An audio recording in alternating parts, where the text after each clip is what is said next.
जय हिंद दोस्तों, आप सभी को पता है कि बिहार में राजस्व महाअभियान चल रहा है।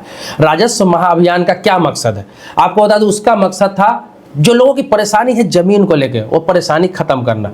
लेकिन लोगों की परेशानी और बढ़ गई है। विवाद खत्म करना मकसद था, लोगों को विवाद और बढ़ गया हुआ है। इसमें जो कर्मचारी है, जो लोग अधिकारी है, वो लोग खुल के भ्रष्टाचार कर रहे हैं। लोगों को पता नहीं है, लेकिन इस पर त्रुटि निकाल के भ्रष्टाचार कर रहे हैं। मैं आपको इस वीडियो में यही बताने वाला हूं कि लोग कैसे परेशान हो रहे हैं महाअभियान के नाम पर, और सरकार को क्या क्या ध्यान देना चाहिए इस पर। क्या 1 महीने 1.5 महीने में ये सारा सबका सुधार हो जाएगा? नहीं होगा, संभव ही नहीं है। लोगों की क्या परेशानी है इस पर बाद में बात करूंगा। पहले आपको बता दूं ये लगाया क्यों गया था, जिस लिए लगाया गया था वो काम हो रहा है या नहीं हो रहा है। तो सबसे पहले बता दूं कि इसमें पहला प्राथमिकता यह था कि जिन लोगों का बाप दादा परदादा के नाम से जमीन है और अभी तक बंटवारा नहीं हुआ है, तो उनका बंटवारा करा देना, लोगों का बंटवारा करके उसके नाम से जमाबंदी करा देना, यह मकसद था। दूसरा क्या था? दाखिल खारिज। जिन लोगों का दाखिल खारिज नहीं हुआ है 10 साल पहले, 15 साल पहले, 20 साल पहले, जिन्होंने जमीन रजिस्टर ही कराया लेकिन किसी कारणवश दाखिल खारिज नहीं हुआ, या फिर उनको ध्यान में नहीं रहा, या फिर उनको दाखिल खारिज का प्रोसेस नहीं मालूम था, तो उन लोगों का दाखिल खारिज मोटेशन करके उस जमीन को विवाद खत्म कर देना, उनके नाम से जमाबंदी कायम कर देना, यह मकसद था। तीसरा क्या था? त्रुटि। जिनके नाम में त्रुटि है, जिनका किसी प्रकार का पिता के नाम में त्रुटि है, जमाबंदी में कोई नाम में कोई गड़बड़ी है, तो नाम में सुधार कर दिया जाए ताकि किसी प्रकार का कोई ऑब्जेक्शन ना हो, दिक्कत ना हो बाद में। चौथा क्या था? नामांतरण।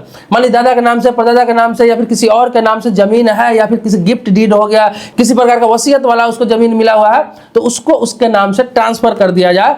इसके लिए 4 चीज के लिए मेन महाअभियान लगाया गया था, अभी चल ही रहा। तो आपको बता दूं ये चारों में से चारों काम जो है ये बहुत आसान काम है देखा जाए तो। जो कर्मचारी होते हैं या फिर तहसीलदार होते हैं, जिनको अंचल अधिकारी बोलते हैं, इन लोगों के लिए आसान काम है, लेकिन इसको मुश्किल बना दिया गया, बहुत मुश्किल बना दिया गया। होता क्या है कि अभियान लगा है, हर पंचायत में 2 दिन ही लगना है, 2 बार ही लगना है। तो पहले बार में क्या होता है, सभी का फॉर्मेट भरवा लिया जाता है, डॉक्यूमेंट जमा करा लिया जाता है, उनको आश्वासन दे दिया जाता है कि अगला जो लगेगा उसमें आपका क्लियर कर दिया जाएगा। प्रोसेस भी यही है। लेकिन अगला अभियान में जब जाते हैं वो तो पता चलता है इतनी भीड़ है, इतनी भीड़ है कि करा ही नहीं पाते हैं। उसमें भी कुछ त्रुटि निकाल दिया जाता है, कमी निकाल दिया जाता है, तो कैसे करा पाएंगे? तीसरा मौका तो उसे मिलना है नहीं। तो समझिए ये भ्रष्टाचार का अड्डा इसलिए बन गया हुआ है कि बहुत सारे जगहों से ऐसे खबरें आ रही है कि लोग जा रहे हैं महाअभियान में, अपना प्रोसेस कर दे रहे हैं, दूसरे बार बुलाया जा रहा है, उसमें जब जाते हैं तो उसमें भी कुछ त्रुटि निकाल के कहा जा रहा है कि ये दिक्कत है, ये डॉक्यूमेंट्स कमी है, तीसरा बार में जाएगा। अब तीसरा बार में कहा जाता है कि भाई कर्मचारी के पास आ जाओ, अलग से बुला के उन लोगों का सेटल किया जा रहा है, उनसे पैसा लेके काम कराया जा रहा है। तो क्या फायदा हुआ महाअभियान के? जब पैसा लगना ही है, जब त्रुटि के बदले उन्हें खर्च करना ही है, उनको अंचल में फिर जाना ही है, उनका कर्मचारी के पास जाना ही है, क्या फायदा हुआ? कुछ फायदा हुआ नहीं। ऐसा हो रहा है लगभग, आपको बता दूं 50% लोगों के साथ ऐसा हो रहा है। और इसमें क्या है कि जो कागजात मांगे जा रहे हैं सुधार के लिए, बहुत सारे एक्स्ट्रा कागजात मांगे जा रहा है। किसी की मृत्यु हो गई, या फिर किसी प्रकार का वंशावली का मामला हो, या फिर अन्य कागजात का मामला हो, उसके बनवाने के एवज में भी अलग अलग लोग जा रहे हैं ना। तो लोगों को पता है कि महाअभियान है, इसके बदले पेपर बनवाने आया, इसमें लगाने के लिए पेपर बनवाने आया, तो उससे संबंधित जो जनप्रतिनिधि है या फिर कर्मचारी है, वो लोग भी क्या कर रहा है? रिश्वत मांग रहे हैं, लोगों से मोटा मोटा पैसा खा रहे हैं। लोगों को मजबूरी है भाई, समस्या का निदान करना है तो इतना तो करना ही पड़ेगा, और लोग खर्चा कर ही रहे हैं, लोग परेशान और हो रहा है। तो ये महाअभियान से मुझे नहीं लगता है कि किसी की समस्या का पूरा निदान होने वाला है, पूरा समस्या का समाधान होने वाला है। इसमें समस्या का समाधान उसी का होगा जिसका पेपर पहले से ठीक है, कोई दिक्कत नहीं है। उन लोगों का समस्या का समाधान हो सकता है, तो उनको ऐसे भी जरूरत नहीं है। लेकिन जिनका सही में विवादित है उनका समाधान होने वाला नहीं है। ये एक ऐसे ही अभियान बन के रह जाएगा।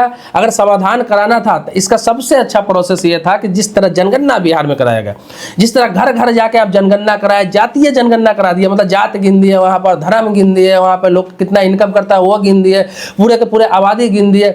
इसी प्रकार से सबके घर पे कर्मचारी जाते, 1 बार 2 बार 3 बार, उनसे 1 बार पेपर कलेक्ट करते, दूसरी बार जाके अगर कोई दिक्कत है तो वो करते, त्रुटि के लिए कहते कि ये चीज़ करके रखो, तीसरी बार में उनका समाधान कर देते। तो कम से कम 2 बार 3 बार हर घर में जाते, वहाँ पे जा जाके समाधान करते। चाहे 2 महीना का समय लगता है, 4 महीना का समय लगता है, 1 साल का समय लगता है, लेकिन पूर्ण रूप से इसका समाधान मिल जाता है। ऐसे आप अभियान लगा रहे हैं, जहाँ पे शिविर लगा रहे हैं पूरे पंचायत में। एक पंचायत की आबादी, किसी भी पंचायत में आप देखेंगे तो 4000, 5000, 6000 के आसपास आबादी होती है।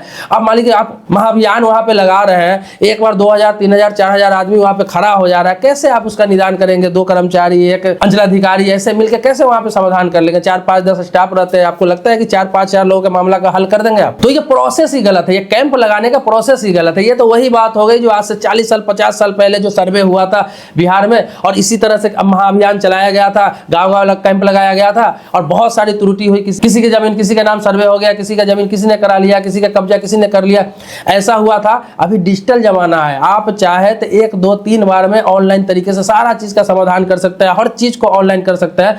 तो वहां सरकार की मंशा होनी चाहिए, अगर ऑनलाइन तरीके से हर चीज किया जाए, ऑनलाइन हो रहा है, हालांकि ऑनलाइन ही किया जा रहा है, ऑनलाइन तरीके से ही किया जा रहा है, लेकिन ये प्रोसेस है ना कि 2 बार में कर दिया जाएगा, 1 महीना का टाइम है, ये प्रोसेस गलत है। और अभियान में बुलाने का प्रोसेस गलत है, ये घर घर जाकर होना चाहिए।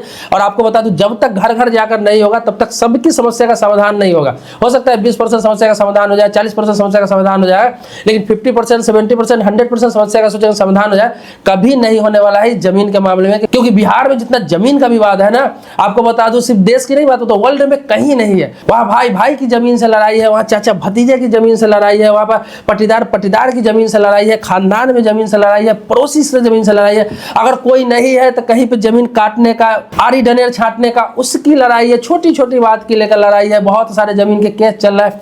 तो सबसे ज्यादा बिहार में जमीन विवादित है, और वहां आप सोचेंगे कि 1 महीना में सारा समाधान कर देंगे कैंप लगा के 2 बार, तो ये संभव नहीं है। विवाद और बढ़ रहा है, लोगों में दुश्मनी बढ़ रहा है, भ्रष्टाचार और बढ़ेगा, इसमें कर्मचारियों की कमाई होगी, अधिकारियों की कमाई होगी, और समाधान नहीं निकलेगा। समाधान वही आपको करना पड़ेगा जो पहले प्रोसेस से हो रहा है, उसी प्रकार से लोगों को कराना पड़ेगा।